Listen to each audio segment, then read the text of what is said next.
I spent 100 hours in the city of the future. Is the city of the future with robot workers, smart hotels, and futuristic buildings. I'll be exploring Singapore for the next 100 hours, starting in the airport. It's generally considered the fanciest airport in the world. And that's because there's an indoor waterfall, movie theater, shopping mall, and tons of robots running the place, like security robots at the entrance. The security robots can do a lot of things, like go outside and enforce parking. And even the airport cleaners are futuristic. How is it gonna enforce parking?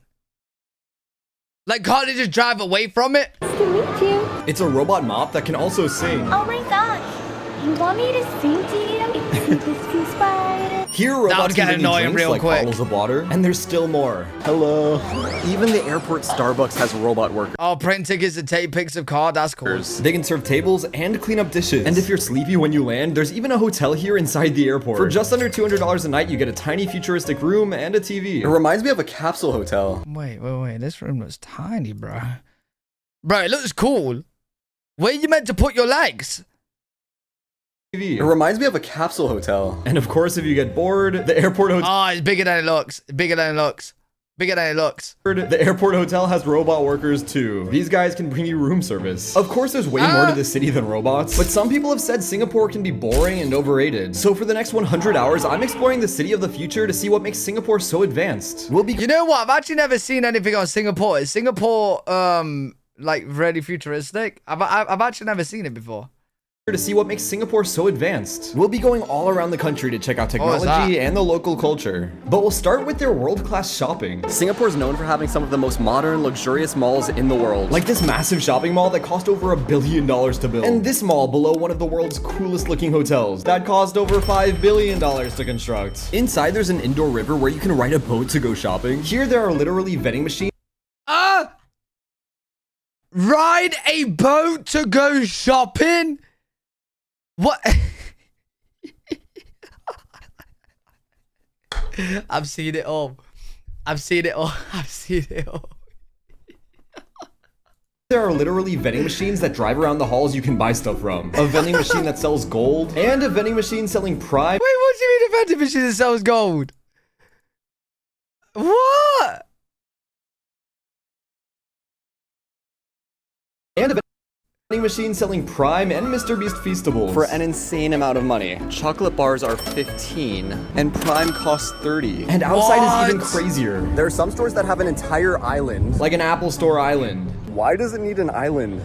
Next to the mall, you can find these crazy tree structures. Yeah. Hey, casual just gold bar on the go, bro. Vending machines are just like grab and go. Are people that rich in Singapore? They just grab and go gold? I feel like I'm on another planet. It's called Gardens by the Bay, a massive green park that cost over $700 million to build. And you can take an elevator up there to see the best view of the city. Or go inside the world's largest indoor garden. It's literally an entire... Yo, this was insane, bro. Garden. It's literally an entire forest under one roof. It's breathtaking. There are over 100,000 plants in here. Last time I was here, there was an event for the movie Avatar, and they had this massive, hyper-realistic dragon robot.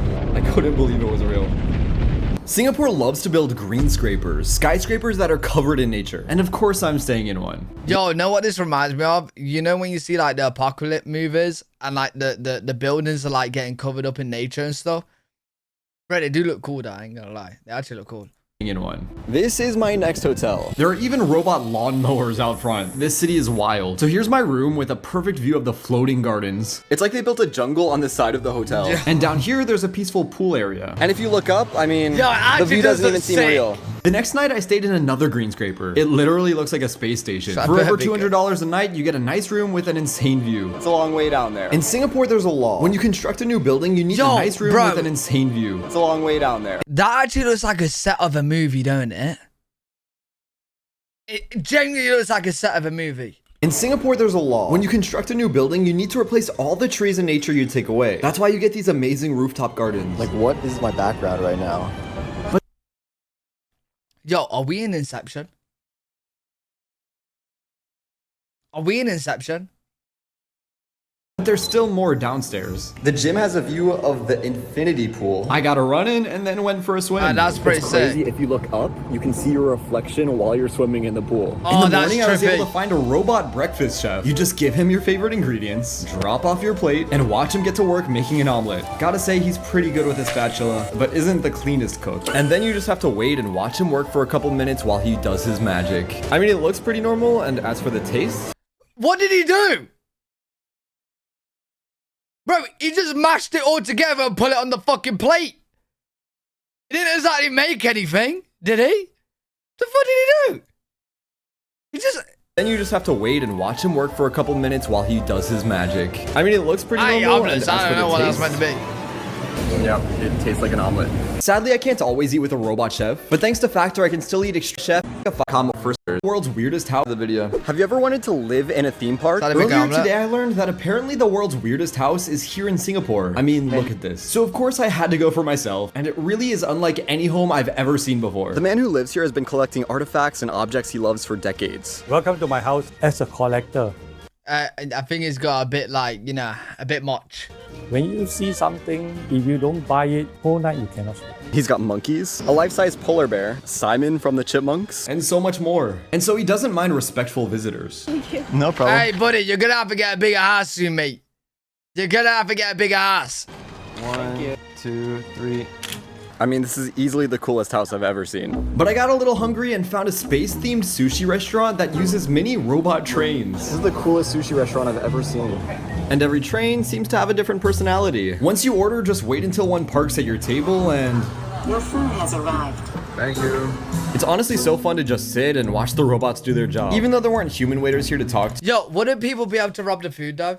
Like, as it's like driving by, can't you just open it and take the food? Dude, it's still a really cool concept. But it's time to move on because our next hotel tackles an interesting problem. What happens to buses when they're no longer good to be used as buses? Well, they come here to become hotel rooms you can stay in for over 200 bucks a night. It's literally a neighborhood of buses. And this will be my room for the night. Let's see what you get inside. Oh, this is awesome. There's a lot of space. Here's the living room. Okay, maybe it's not that big of a living room, but you still get a couch. It's comfortable. Nah, I'll rob a There's hotel a room, small buddy. bathroom. TV. It's got YouTube. No way. And being a bus, of course you can sit in the driver's seat. Oh yeah. Let's move this thing. Modern day trailer What park. else? The back is now a bedroom. You get a really cool round bed, TV number 2, and even a bath. This place is fancy. But I have big plans for tomorrow. We need Yeah, to get that ready bed for. looks better. I beg your pardon if I talk too much. Hi everyone, I'm Daryl here. Right. Everyone say hi, Daryl. He's a Hi, local Singapore Daryl. tour guide showing me some hidden gems. As a kid, his favorite singer was this guy, Daryl Hall. So he decided to take Daryl as his English nickname. I love his beautiful flowing Oh, that's not actually his blonde hair. name. And he's absolutely hilarious. How many followers do you have now? I can eat 2 bottles of this in one day. Right. Daryl wanted to show me how people in Singapore live. Let's check out the world's best public housing estate. Let's do it. Daryl, you're very good on camera. You are. You should be a YouTuber. Yo, I actually never knew Singapore was like this, bro. I never knew Singapore was like futuristic. I knew like Dubai was. But I didn't know Singapore. Is there any other countries like these? Right. Thank you. Man, the UK is so I should boring, learn bro. from you. Why we Apparently got over some cool shit? 7,000 people live in this one building. And to this end is Wait, how exactly. many? Apparently over 7,000 people live in this Oh, one boy, it said building. 70. And to this end is exactly 500 meters. But then Daryl took me to see hawker centers where Singaporeans come to eat. Here you can find some of the best meals in the world made every day for cheap. Yes. How much is Where's one the sugar cane robots? juice? Really cheap, really affordable. It's just like $2.40. And for $2, Wait, don't Japan have like loads of robots operating like hotels and stuff now? I swear they do. you get an incredible drink made fresh on the spot. Hello, just 1 chicken rice. Thank you. So this is what I got for $4. It's a pretty good amount of food. So good. This city even has laws when it comes to cleaning up after yourself. If you forget to clean up after you eat, you literally could get a fine. For some reason, there's even a dinosaur-themed hawker center. It's incredible. With an indoor forest and dino table. Here I found a Hawker Chan. It's the world's cheapest Michelin star meal, where everything on the menu is only a few dollars. And it won tons of awards. It was easily one of the best meals I ever had in my life. And Daryl even the taught me a few fuck? words in Singlish. It's the way locals speak English. Chop, right, okay. It simply means to reserve something. La. Okay, la is just like... Yo, how is one of the best meals you've ever had in your life literally a couple of dollars?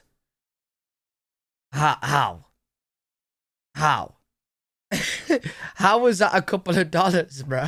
To emphasize certain words. Can simply means can. Like, you know, in a proper English, you would say like, it can be done. Singapore does have strict rules, but it allows them to be one of the safest countries in the world. Guys here in Singapore just walk around, even for like young ladies.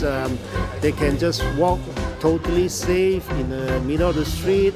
Just 3 a.m., 4 a.m. in the middle of the night. No problem at all. Obviously, no country is perfect, but I love Singapore's blend of their deep culture with futuristic ideas, so I can't wait to go back soon. Tony, tell them to subscribe, please. Yeah, it does look cool.